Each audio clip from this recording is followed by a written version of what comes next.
Place de la communication et plus de com présente Portrait de com. Portrait de com. Bienvenue dans Portrait de com, le podcast qui nous éclaire sur les métiers de la communication, du marketing et du digital ici en région Hauts-de-France.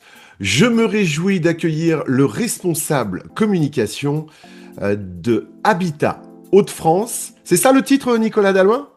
Alors aujourd'hui et depuis presque 5 ans maintenant, je suis responsable communication pour le groupe Habitat Hauts-de-France. Le groupe Habitat Hauts-de-France, c'est 4 entités. L'entreprise sociale pour l'habitat, Habitat Hauts-de-France, un bailleur. Le cotage social, bailleur qui est sur le Dunkerquois, qui nous a rejoint il y a quelques années. Et on a 2 filiales, HLI qui fait du logement spécifique pour des personnes plus fragiles, et on a une filiale Accession qui s'appelle Coprenor qui, elle, permet à des locataires de devenir propriétaires de leur logement. Donc, 4 entités, le groupe Habitat Hauts-de-France et 350 collaborateurs répartis sur l'ensemble des Hauts-de-France. Tu as de plus en plus, je crois, un rôle, et c'est pour ça que ça amène ma question, c'est quoi ton job ? Parce que je crois que ça s'est élargi avec la fondation, c'est ça ? Alors oui, depuis 5 ans, on est dans la 5e année, on a créé la fondation Reflet d'Opale. Voilà. Ça, c'était une initiative d'Habitat Hauts-de-France, donc de mon actuel président, qui souhaitait fédérer des entreprises autour de nous pour aider des associations locales. Donc j'en suis...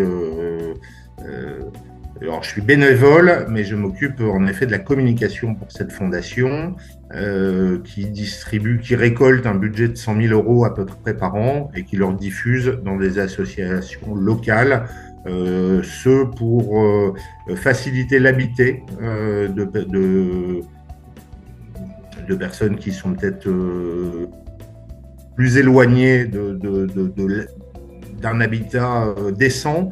On va également favoriser l'insertion professionnelle dans la vie, le lien social, et on a également un axe sur l'accès au numérique. Alors, quel est ton job ? Parce que si on fait un zoom arrière, on va pas se mentir, Nico, je pense... Alors, c'est pas du tout pour faire du entre-soi, ça fait près d'une 20aine d'années que je te connais, et ça va peut-être parler à ceux qui nous écoutent, c'est-à-dire que toi, tu viens de l'événementiel, comment on passe, comme on dit, chez l'annonceur. Tu sais, c'est la formule consacrée, hein, c'est ce qu'on dit dans ces cas-là. Donc, c'est tout à fait ça, Fabrice. J'ai eu la chance... parce que c'était 20 belles années de travailler, en effet, 20 ans, pour une agence événementielle basée à Lille. Donc, première partie de carrière où j'ai découvert ce métier de l'événementiel et accompagné bon nombre de clients. J'avais un client avec qui je m'entendais aussi bien qu'avec les autres. C'était Habitat Hauts-de-France. Je les avais accompagnés sur l'organisation de séminaires ou de conventions. Et puis le Covid, on n'a pas encore tous oublié, a rebattu un peu les cartes de nos métiers. C'était un peu difficile pour la filière événementielle. Et donc à ce moment-là, c'était le bon moment pour aller voir autre chose. Et donc l'opportunité s'est faite assez simplement que de rejoindre le groupe. Je venais pour remplacer l'ancien communicant qui partait à la retraite. Et donc, j'ai pris mes fonctions il y a un petit peu plus de 4 ans. Sur un métier que je ne connaissais pas entièrement et que j'ai découvert. Alors, j'avais fait des cours, tout mon cursus scolaire et universitaire tournait autour de la communication, et ce qu'on appelle cette communication à 360 que je gère aujourd'hui parce que avec une équipe de 4 personnes ici au sein d'Habitat Hauts-de-France, on gère l'entièreté de la communication. Donc toi, tu as un parcours, tu t'es formé à l'EFAP pour pas les citer. Toi aussi, d'ailleurs, tu as donné des cours après. Ouais. Et en fait, ça vraiment ce cycle. Donc aujourd'hui, l'événementiel t'a servi pour s'occuper de la communication. C'est quoi ton job qui est multiple, hein, d'ailleurs, Nicolas ? aujourd'hui? Ouais, job multiple, comme tu le dis, je reviens sur cette communication à 360. C'était un des titres d'une des slides quand j'en ai fait, je donnais des cours. Qu'est-ce que la communication à 360? Je me rends compte aujourd'hui, on gère tous les pans de la communication, qu'elle soit institutionnelle, qu'elle soit communication interne, qu'elle soit commerciale à destination de nos locataires notamment, qu'elle soit marketing sur les outils d'aide à la vente, qu'elle soit financière également, quand on parle de rapport d'activité pour une entreprise. Et donc, bah, c'est ce que je découvre encore. Alors, ça fait 4 ans maintenant, c'est bien rodé, mais vraiment ce panel très très large de tous les outils de communication à mettre en musique ici dans cette entreprise. L'événementiel, c'est une grosse part encore de mon métier d'aujourd'hui, sur des projets, je ne vais pas dire plus petits, mais à dimension plus humaine, mais on fait 3 assemblées générales par an, on fait une convention, on fait énormément de plus petits événements, mais de relations publiques, pose de première pierre, inauguration, on fait des points presse, on fait des conférences de presse, on fait d'autres conférences. Donc l'événementiel, c'est une grosse part de mon métier aujourd'hui encore. Simplement, maintenant, tu le fais pour ton employeur et à destination de plein de publics différents. Mais toujours, quand tu dis dimension humaine, c'est marrant parce que, et ça m'est venu quand j'ai revu ton parcours et tes activités, humaine, c'est pas forcément en taille, mais c'est surtout avec du sens. Oui. C'est là peut-être où tu t'éclates. Enfin, j'ai l'impression, hein, Nico. Alors, oui. Je pense encore beaucoup à mon ancien métier et tout ce que j'ai appris ou tout ce qui avait été ma façon de faire sur les 20 premières années. J'essaye de l'appliquer là.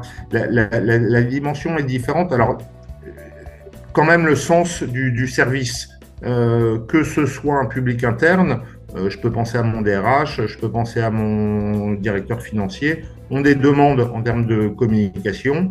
Je travaille finalement comme une agence intégrée, je réfléchis à leurs problématiques et je leur propose une solution.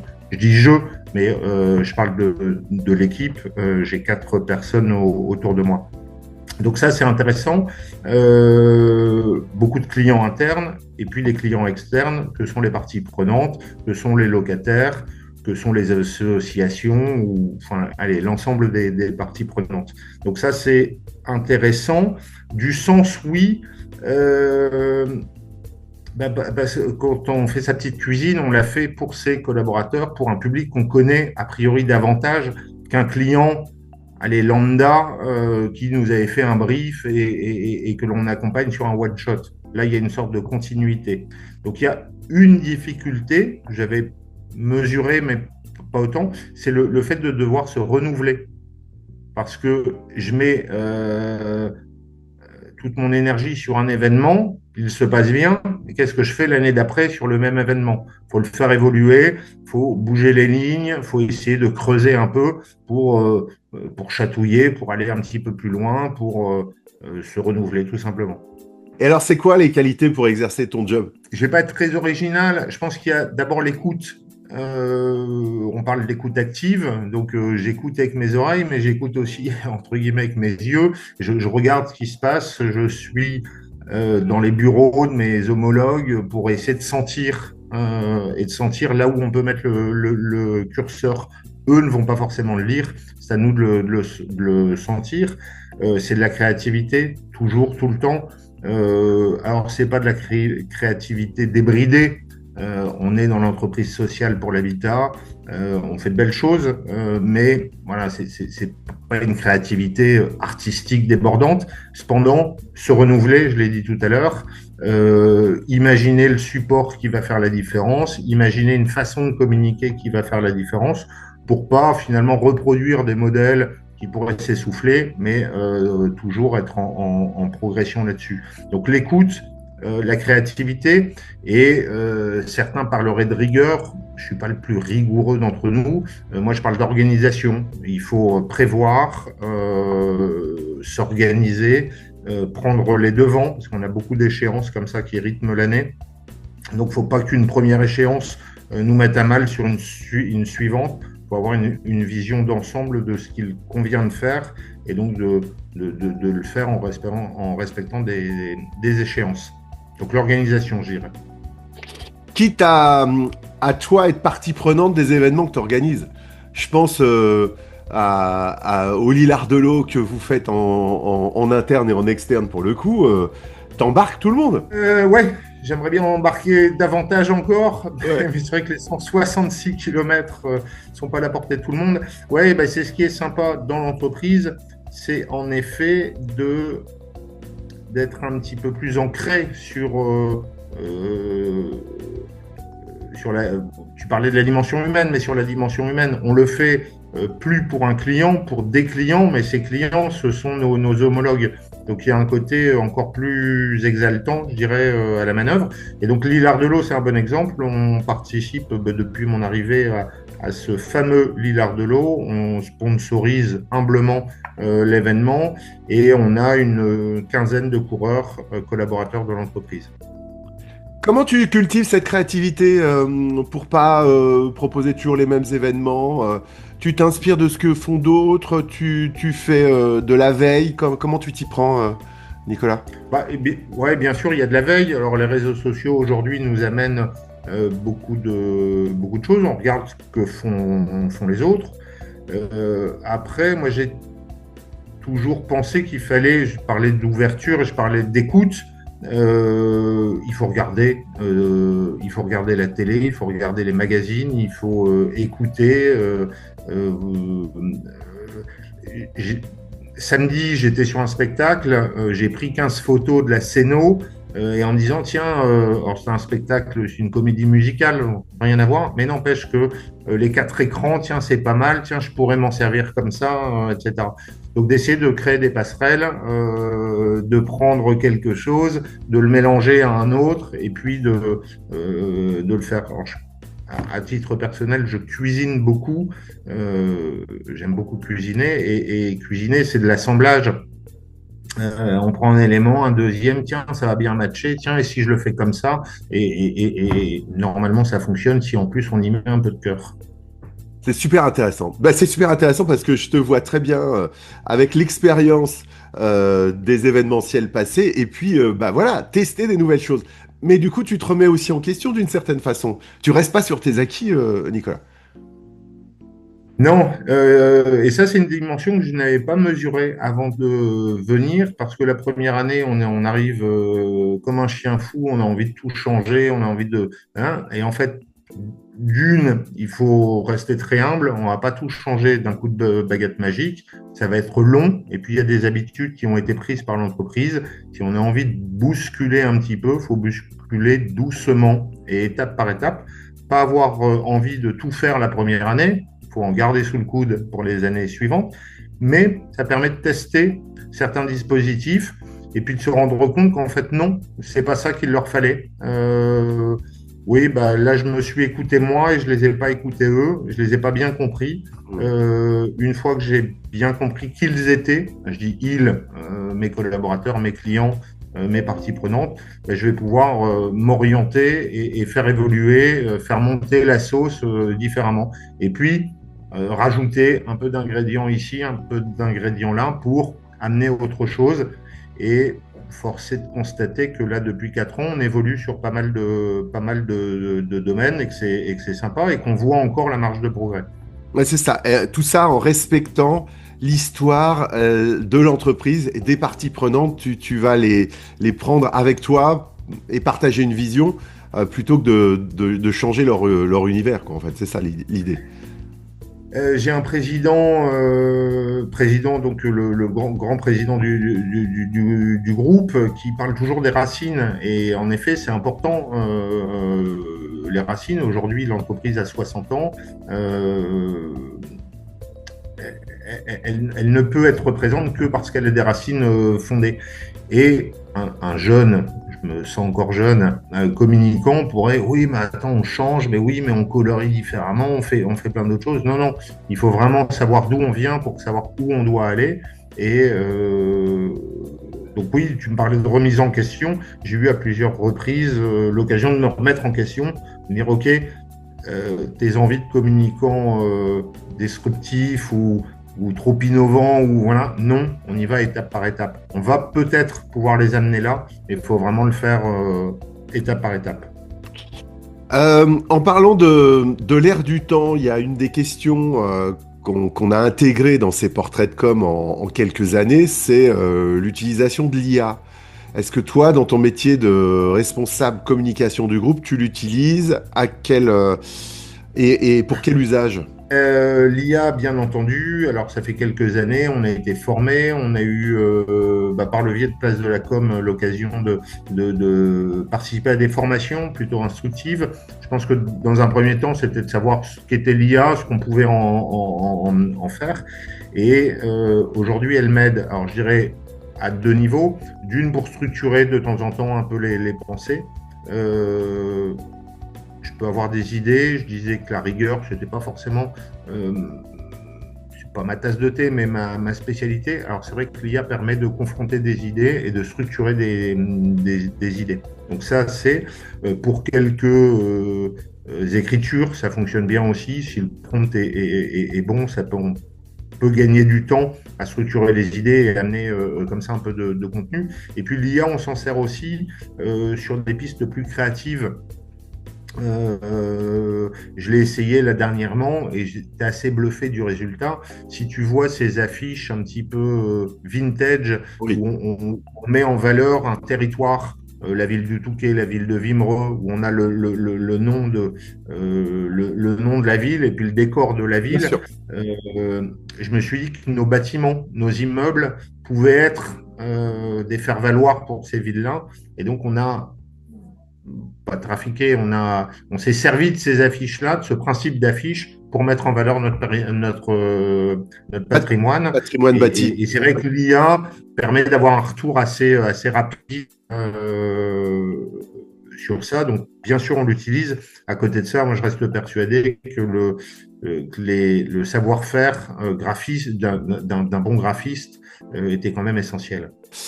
Nicolas, tu t'es formé à l'IA ou pas? Comment... Oui, je te le disais, formation Place de la Com, Ah ouais. plusieurs conférences. Je pense qu'il n'y a pas une voie qui nous... Voilà, il faut aller se nourrir un peu de différents points de vue.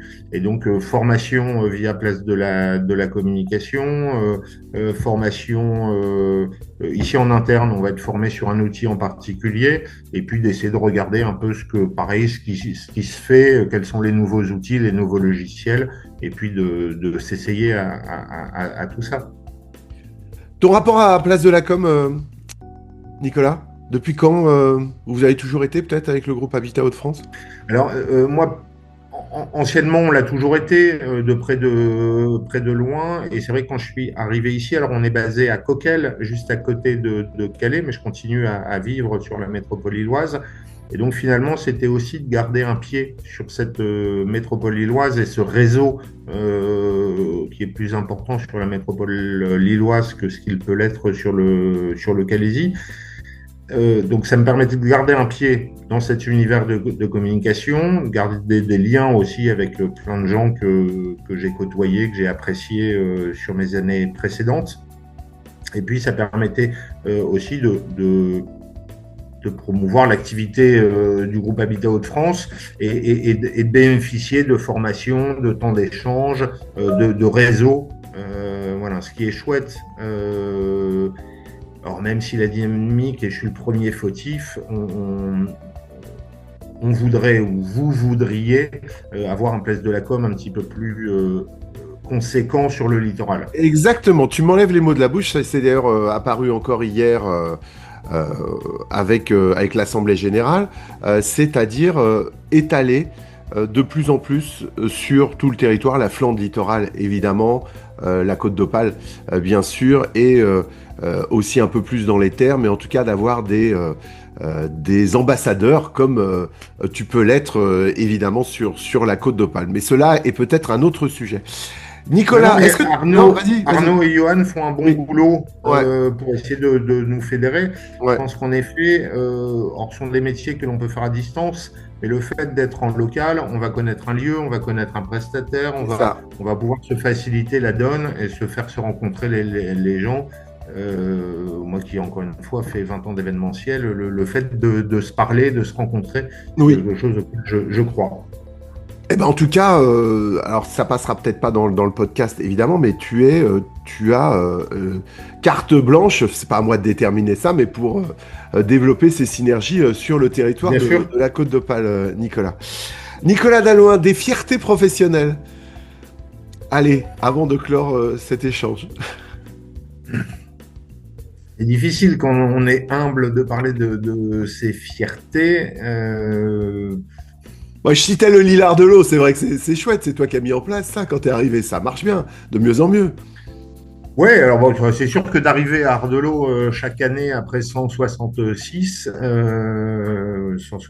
et plus, c'est une fierté, mais là une fierté plus personnelle ou plus sportive. Ça va être une belle édition d'ailleurs cette 2026. Non, fierté. Si je viens à mes premières amours, c'est l'événementiel. Le fait que la convention aujourd'hui soit un événement attendu, un événement fédérateur, et les retours sont relativement bons. C'est vrai que c'est un de mes bébés dans l'année. C'est un gros projet et c'est un événement phare pour nous et pour l'ensemble des collaborateurs. Je précise qu'on a 65% de nos collaborateurs qui sont sur le terrain, qui peuvent être gardiens, employés d'immeubles, donc peut-être un peu plus isolés par rapport à une équipe. Et donc ce temps fort qu'est la convention, c'est un événement qui est attendu.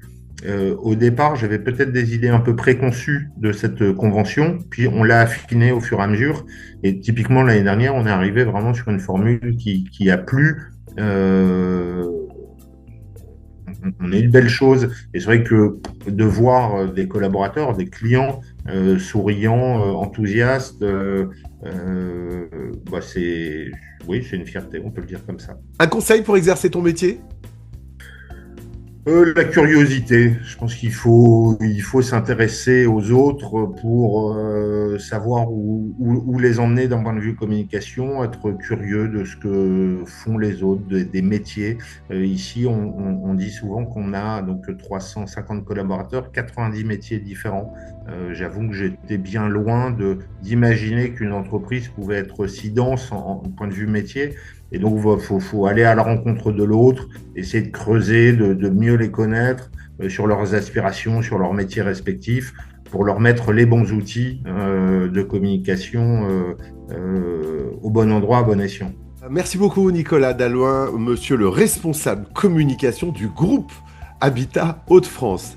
J'étais très fier, très content de cet échange. Merci beaucoup Nicolas. Merci Fabrice pour le temps accordé et pour ton enthousiasme communicatif.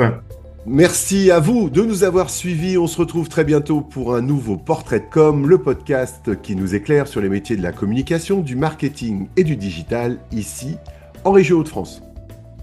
C'est tout ce que le monsieur qu'on a entendu fait dans son boulot. C'est ça. Portrait de Com. Avec place de la communication et plus de com.